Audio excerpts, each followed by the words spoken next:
रियालपुर नाम का एक गांव था। गांव में एक बहुत धनवान सेठ अमर सिंह रहता था। सेठ के पास धन दौलत की कमी नहीं थी, लेकिन फिर भी वो हर समय धन जुटाने के नए नए तरीके ढूंढता रहता था। एक दिन सेठ का मुंशी उसके पास आता है। सेठ जी, पता चला है कि शहर में बड़ी आसानी से रकम दुगनी हो जाती है। क्या बात कर रहा है? वो कैसे भला? सेठ जी, काला धन सफेद करने का धंधा जानते हैं आप? मनी लॉन्ड्रिंग बोलते हैं उसको। अपनी लालची स्वभाव के कारण सेठ काले धंधे के चक्कर में पड़ गया और अपनी सारी संपत्ति गंवा बैठा। अब वो भारी कर्ज में डूब गया था। उसकी पत्नी रेखा सरकारी नौकरी करती थी, उसके कारण ही घर चल पा रहा था। लेनदार अब सेठ को परेशान करने लगे थे, इसीलिए वो बहुत तनाव में रहने लगा था। एक दिन वो गाड़ी से लौट रहा होता है, तभी उसका एक्सीडेंट हो जाता है। कुछ देर बाद, अरे ये मैं कहाँ गया? मेरा तो एक्सीडेंट हुआ था ना, लेकिन मेरे शरीर पर तो कोई चोट का निशान भी नहीं है। ऐसा कैसे हो सकता है? तभी सेठ देखता है कि उसके सामने काले लंबाडे में कोई व्यक्ति खड़ा हुआ है। अरे भाई, ये क्या ड्रेस पहन रखा है और ये कैसी अजीब सी जगह है? यहाँ कोई नाटक चल रहा है क्या? सेठ की बात सुनकर काले कपड़े वाला आदमी हंसने लगता है। यहाँ कोई नाटक नहीं चल रहा है। हम यमराज हैं और तुम स्वर्ग में हो। क्या बोल रहे हो? मजाक करने के लिए मैं ही मिला था क्या? इनसे मिलो, ये है हमारे सहायक चित्रगुप्त। तुम चाहो तो इनसे पूछ सकते हो। महाराज बिल्कुल सही कह रहे हैं। हमें तुम्हें धरती लोक से लेकर यहाँ आए हैं। एक्सीडेंट में तुम्हारी मृत्यु हो गई है। सेठ घबराते हुए, लेकिन ये कैसे हो सकता है? मैं ऐसे नहीं मर सकता। मुझे तो अभी बहुत कुछ करना था। मुझे पृथ्वी लोक पर वापस भेज दो। अच्छा, जब तक जीवन था तब तक तो तुम लोभ लालच ईर्ष्या ही करते रहे। अब अंत समय आया है तो तुम्हें काम याद आने लगा। नहीं नहीं, मैं आपके सामने हाथ जोड़ता हूँ। बस मुझे एक मौका और दे दीजिए। मेरे बहुत से काम अधूरे हैं। अच्छा ठीक है, चलो फिर एक खेल खेलते हैं। अगर तुम 10 अंक लाने में कामयाब हो गए तो हम तुम्हें जीवन दान दे देंगे। मुझे मंजूर है, मैं कुछ भी करने के लिए तैयार हूँ। खेल ये है कि मैं तुम्हारे अच्छे और बुरे कर्मों का हिसाब करूंगा। अगर अच्छा काम तो 1 नंबर प्लस और अगर गलत काम तो 1 नंबर माइनस। बोलो, मंजूर है? इतना कहकर यमराज सेठ की ओर देखकर मुस्कुराने लगते हैं। हाँ, मंजूर है, मुझे मंजूर है। मैंने बहुत से अच्छे काम किए हैं। मैं हर रोज मंदिर में प्रसाद चढ़ाता था। तुम्हें लगता है कि ईश्वर को तुम्हारे प्रसाद की जरूरत पड़ती है? क्या कभी किसी भूखे को भोजन कराया है? क्या किसी जरूरतमंद की मदद की है? यमराज के इतना कहते ही सेठ को एक बच्चे की सूरत याद आ गई। सेठ, आप तो बहुत बड़े आदमी हैं, रोज प्रसाद भी चढ़ाते हैं। मुझे भोजन करवा दीजिए, मैं कई दिनों से भूखा हूँ। देखो बेटा, अभी मैं प्रसाद बांटूंगा तो तुम भी खा लेना। भोजन कराने के पैसे नहीं है मेरे पास। अरे सेठ, आज भोजन करवा दीजिए ना मुझे। भगवान खुश हो जाएंगे। खिला दीजिए ना सेठ। चल जा यहाँ से, भिखमंगा कहीं का। मेरा टाइम खराब कर दिया तूने। अगले दिन जब सेठ मंदिर गया तो वहाँ पर भीड़ जमा थी। क्या हुआ? इतनी भीड़ क्यों जमा है? अरे सेठ जी, एक भिखारी बच्चे की मौत हो गई है, उसी को देखने के लिए भीड़ लगी है। कहते हैं उसने कई दिनों से भोजन नहीं किया था। सेठ जी जब देखता है तो वही बच्चा होता है जो कल उससे खाना मांग रहा था।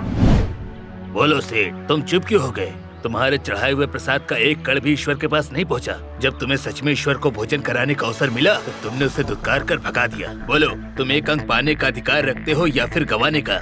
यमराज की बात सुनकर सेठ ने गर्दन नीची कर ली। अच्छा, और क्या अच्छा काम किया? किसी से सच्चा प्रेम किया? क्योंकि सच्चा प्रेम साक्षात ईश्वर की पूजा है। हाँ, मैं अपनी बेटी और पत्नी से बहुत ज्यादा प्यार करता हूँ, अपनी जान से भी ज्यादा। वो दोनों मेरा सब कुछ है। लगता है इस बार अंक तुम ही लेकर जाओगे। अच्छा, चलो देखते हैं। इतना कहकर यमराज चित्रगुप्त की पुस्तक पढ़ने लगते हैं। इसमें तो लिखा है कि तुम अपनी पत्नी से ईर्ष्या की भावना रखते हो। उसके काम, उसे मिलने वाले सम्मान से तुम जलते हो। ये कैसा प्रेम है?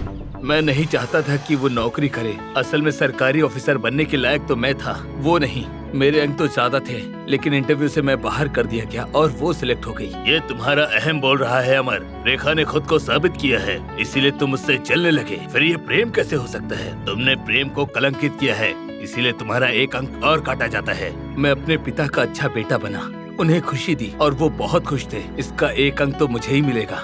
हाँ, 1 अंक शायद तुम्हें इसका मिल जाता, पर यहाँ तुमने एक और गलती कर दी, इसीलिए वो 1 और अंक तुम्हें नहीं मिल सकता। पर वो गलती क्या है, जरा ये तो बताइए। तुमने अपना ही घर जलाकर इल्जाम अपनी बहन पर डाल दिया। तुम एक अच्छे बेटे तो बने पर अच्छे भाई नहीं बन पाए। प्रभु, वो गलती मेरी नहीं थी। दरअसल गलती से रॉकेट घर के अंदर चला गया था और आग लग गई थी। ये मैंने जानबूझकर नहीं किया था। मैं डर गया था, इसीलिए सारा इल्जाम दीदी के ऊपर लगा दिया। तुम्हारी गलती का बोझ जीवन भर तुम्हारी बहन ने उठाया। तुम्हारे पिता मरते दम तक तुम्हारी बहन को अपने घर में आग लगाने का दोषी मानते रहे और तुम चुपचाप तमाशा देखते रहे। वो बेचारी जीवन भर पिता के प्रेम के लिए तरसती रही। अब तुम खुद बताओ, क्या तुम एक अंक लेने के लायक हो?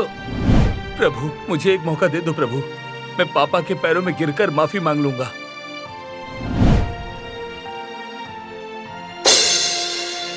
मुझे माफ कर दो पापा।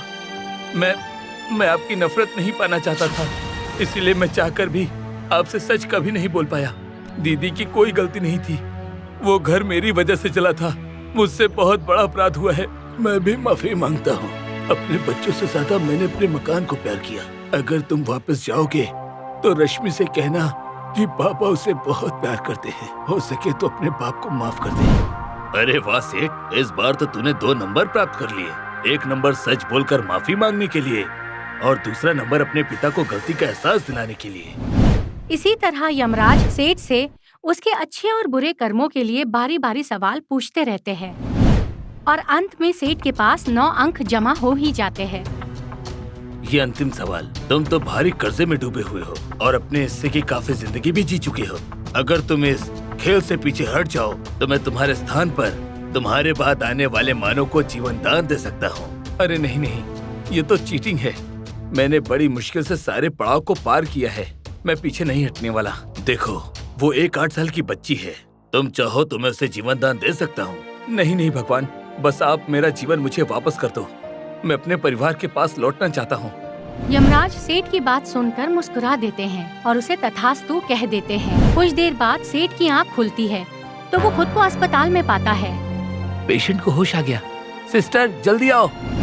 सर, इनकी पल्स तो नॉर्मल हो गई, लेकिन लगता है उन दोनों को हम नहीं बचा पाएंगे। सिस्टर, आप किसकी बात कर रही हैं? जिस गाड़ी में आपका एक्सीडेंट हुआ उसमें आपकी पत्नी और बेटी थे जो स्कूल से लौट रहे थे। आप तो बच गए, लेकिन उन दोनों की हालत बहुत खराब है। आपकी बेटी के पेट में सरिया घुस गया था जिससे उसकी दोनों किडनी खराब हो गई। आधे घंटे में किडनी नहीं मिली तो हम उसे नहीं बचा पाएंगे। नहीं, मेरी किडनी ले लो। मुझे मार डालो पर मेरी बच्ची को बचा लो। आपका बहुत खून बह चुका है, हम आपकी किडनी नहीं ले सकते। पहले ही आपकी हालत बहुत खराब है। नहीं, मेरी बेटी, तुम मुझे छोड़कर नहीं जा सकती। मैं क्या करूं भगवान? मेरी जान ले लो पर मेरी बच्ची की जिंदगी बचा लो भगवान।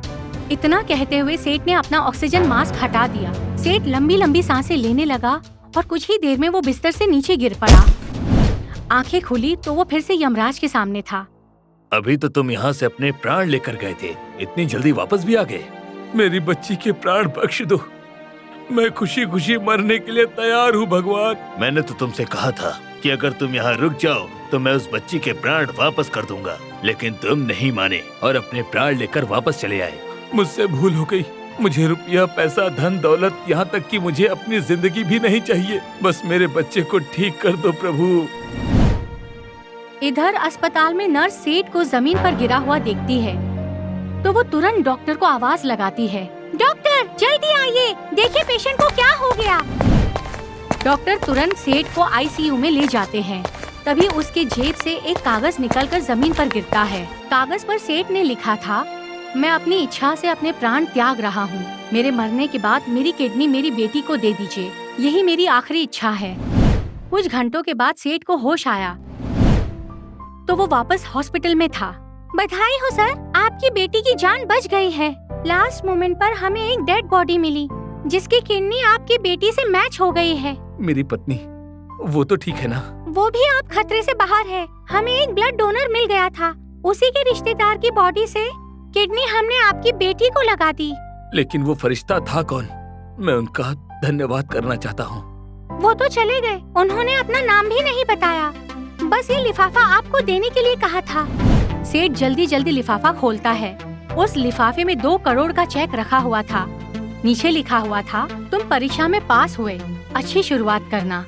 सेठ समझ चुका था खुद भगवान उसके परिवार की रक्षा करने के लिए धरती पर आए थे। सेठ की आँख खुल गई थी। लालच, छल कपट, लोभ सब कुछ छोड़कर उसने एक सादगी भरी जीवन को चुना और अपनी सारी संपत्ति जरूरतमंदों के नाम कर दी।